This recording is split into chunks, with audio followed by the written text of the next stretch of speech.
En juny del 2015, els ciutadans i ciutadanes de Xàtiva decidiren que un nou equip assolirà el govern de la ciutat. Després de 20 anys amb el PP al capdavant, la ciutadania de Xàtiva va obrir les portes a un nou temps. Els primers mesos del nou govern municipal no estan sent gens fàcils.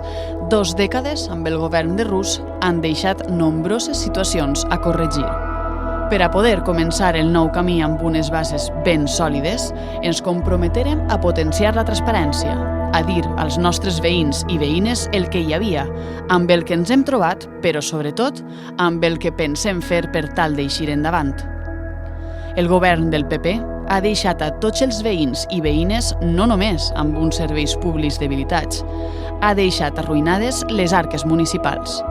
25.099.039 euros és el resultat de l'auditoria realitzada sobre el deute existent en l'Ajuntament.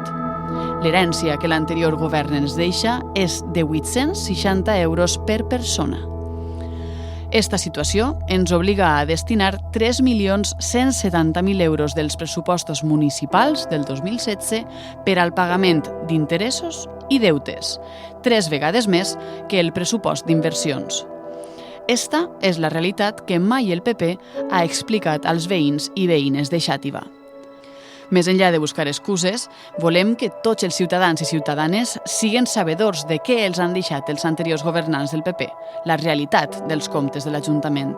I ho fem públic perquè és un dret de la ciutadania saber què ocorre amb els diners públics, els de tots i els de totes, i perquè és obligació nostra rendir comptes i informar els nostres veïns i veïnes del que està passant o ha passat a l'Ajuntament de la nostra ciutat. A partir d'ací, la nostra obligació, i perquè així ho heu decidit, és millorar la salut econòmica i social que rebem.